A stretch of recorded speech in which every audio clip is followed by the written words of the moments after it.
30-minute reviews, beware of spoilers, and exploring hyperspace lanes are all available ad-free. But if you want to support the show, you can go to bewareofspoilers.com and click the support button that's available on the Spotify website. Thank you.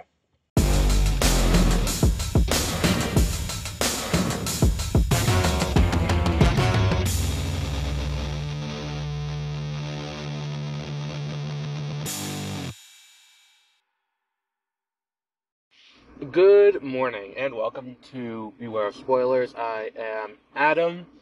We're here to talk about the new Max original series, The Girls on a Bus, which I didn't know going into it was a Berlanti show, but something feels right about watching TV again and having the Berlanti Productions logo come up at the end of watching something. I haven't had that in quite a little bit. This feels right. And the show interests me because I'm always a fan of TV shows about journalists. I love The Newsroom.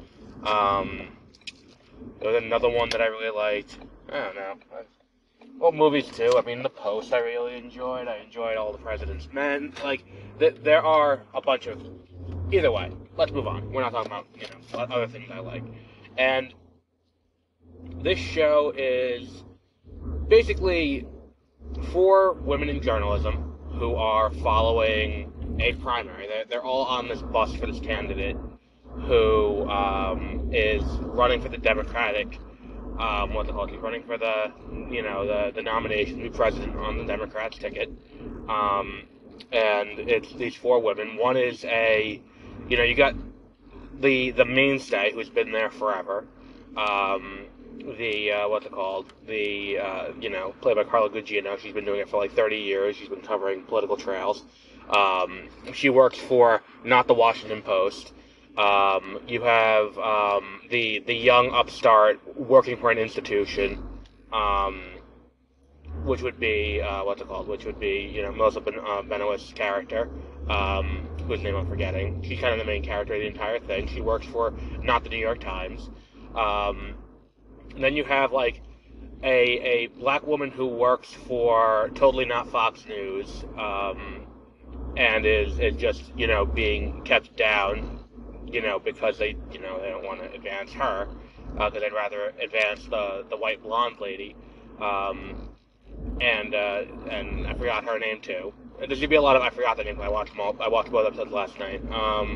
And then you have a TikTok star who is trying to, deal with the young and kind of representing the youth and the up and comers, and that would be That would be I don't know the actress's name, but there we go. And all 4 of these women are working on the campaign for for this woman who is, this is coming off of totally not Hillary Clinton losing the election, an election that was hers to lose, and then, these others are, we're now in the nomination cycle after that, where you have, the older white guy who's gonna run. He's an elder statesman, he's been here forever, he's the institutionalist. You have, the young upstart white guy who's running against him. You have, totally not AOC, who's being played by Tala Ash, who you may know from Legends of Tomorrow. I hope we get more of her. See, because that's the thing, too, is that, well, we'll get into that. And then you have, a few other candidates. And then there's also totally not Hillary Clinton, who's jumping back into the race. And, spoilers for the second episode, which is in the title of the show. But, yeah, it's an interesting kind of look at, the dynamics here. And I really enjoy the way that these characters all interact with each other. And, really the first episode, we establish the established dynamics between these characters. Carla Gugino and Melissa Benoist have been working together for a few years now. They worked together on the campaign for the previous woman who was going to be running for for president. They know each other. They've been working together for some time now. Then you have their interactions with the woman who works for Totally Not Fox, and then you have all their interactions with the with the young, TikTok star. I really did like and here's the thing too.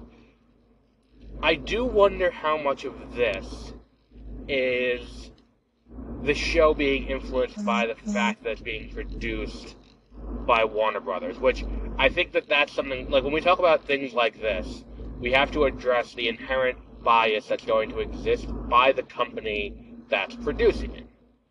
If this was a Hulu show, I would say it's probably going to lean more to the left and be less dismissive of the young upstart candidates. Like that's the thing, is that it's like the character that Tala Ash is playing is so transparently meant to be AOC. Like, her campaign posters are designed after the ones from when AOC ran the first time. Like, her big policy thing is the Green New Deal. Like, it's so transparently that. And then you get, like, the youth that are kind of rallying behind her are people kind of like, it's kind of written in a way that's a little dismissive of them.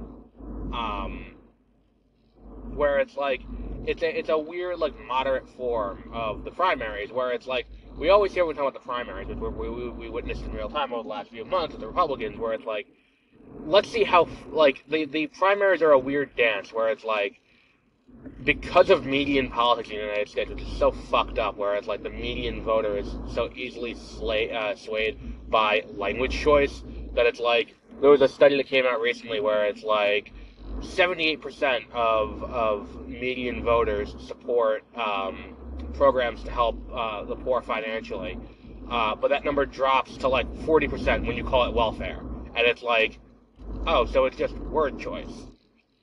Okay, that's all this is. So therein lies kind of the issue, and it's like, and that's the thing too, where it's like we watched it back in 2020 or 2016. I don't remember which one it was. There was a debate during the Democratic primary during the Democratic primary, where I think it was Lester Holt was berating Bernie Sanders, and he was like, and I wasn't a big Sanders guy, I think in 2016 I don't think I backed anyone, but then in 2020 I was Warren, but it's one of those things where it's like, they kept asking him, will you increase taxes? Will you increase taxes? Will taxes go up under you if you're elected with your health care plan? And he tried to explain that, like, yes, the amount you will pay in taxes will probably go up. But you won't be paying your health insurance, and you won't be paying for health fees, like, when you go to the doctor.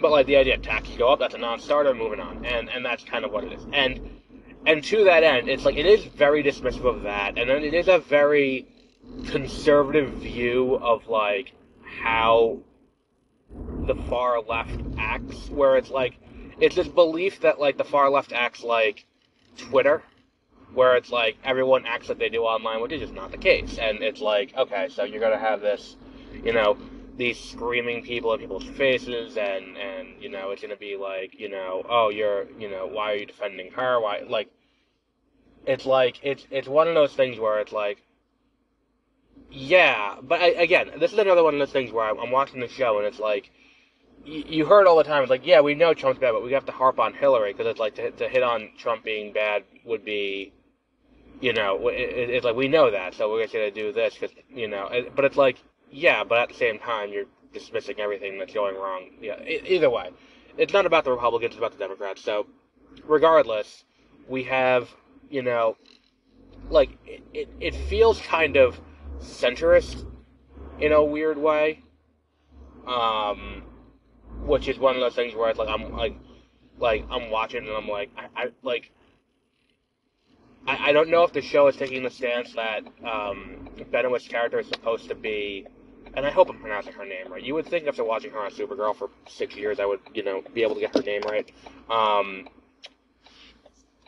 Like, you would think that, like, what's it called? That, like, I don't know which way the show wants me to think.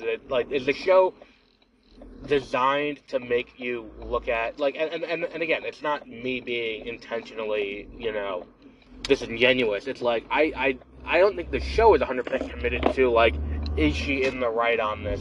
But not in a good way, where I'm like, oh, it's being smart about, like, oh, like, she's an idealist, like, is she right? And I think that's kind of where we are, like, at the end of the show, where it's like, look, the end of the first episode, I think, has a great moment between her and her editor, where she's talking to him, and she's like, look, we've, and he says, we've been objective for 100 years, and now we're at a point where people don't believe us. So why not lean into that anyway? Like, if they're not going to believe us anyway, why not put a little spin on it? Which is an interesting thing to approach, but again, considering the turn that has happened at Warner Brothers and the demographic makeup of the projects that have gotten canceled, and the makeup of what shows are, what shows get made and what shows don't, it's hard to look at this as something that is, like, designed to be, oh, this is an interesting take on what journalism could be. It comes off more like an indictment of, like, oh, so they're just leaning into it because, this is just the proof that they're doing it. And I think the show being written in that way is designed to be like, oh, well, we have to, we don't want to take a side. It's like the apolitical map of Civil War, which is interesting, and I saw the trailer again the other day when I saw Love Lies Bleeding, because it was an A24 movie, so they showed the other A24 movies coming out.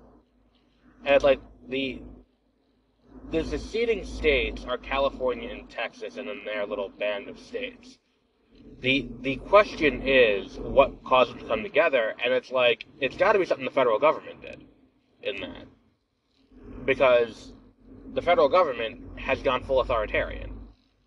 Because there's a line in that trailer that, like, I was like, oh, they shoot people on site in the Capitol. And it didn't click, because I didn't really pay attention. Like, that it's like, oh, so that does kind of make sense, but not really. But besides the politics of the show, which is something that is, I don't want to harp on that too much. I know I spent, like, a good 7 minutes talking about the politics of the show. I don't want to make that the sole focus, because, again, this is meant to be a character study of these 4 characters, but you can't really separate the politics of the show from it when it's inherently a political show. Like, inherently, this is a show about a political campaign. And not just a political campaign, a primary. You cannot separate those two things.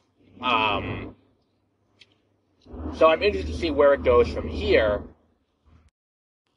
and I'm interested to see if the politics carry on. I do like the aspect of the show where we're at the convention to start it, and we don't know who won, and we do have, and we do have Melissa Benoist's character getting arrested by the feds, and we don't know what happened. And at the end of the second episode, we get this arrival of this burner phone. I am interested to see where that goes. But I'm in this weird position where I'm like, is this gonna be a good payoff? Like, is this something that's gonna make me go, like, why is, like, is this in line with the current position of Max? Like, because I think it could be, but I think more likely it's gonna be a weird decision. I'm gonna be like, oh, that's not great. Which again could impact the show. That said, like, the entire second episode, I love the bit with the, where Carla Gugino and the influencer are, trying to come to terms with what the other does. Because the influencer considers herself a journalist. And I'm not entirely sure how she ended up on the bus, if I'm being completely honest. Like, the influencer is doing that. It's gotta be something shady with the Hillary character. That's gotta be what this is.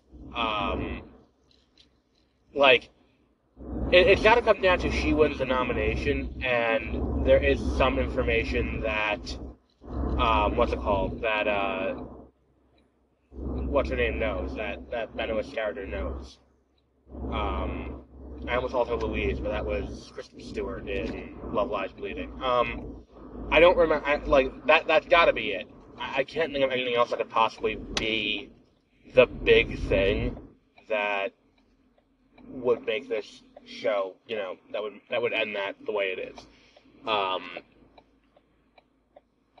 Which is gonna be weird, all things considered, if that's the case. But I really did like that dynamic in the second episode, and I do like that, we see them actually doing journalist things, which is kind of cool.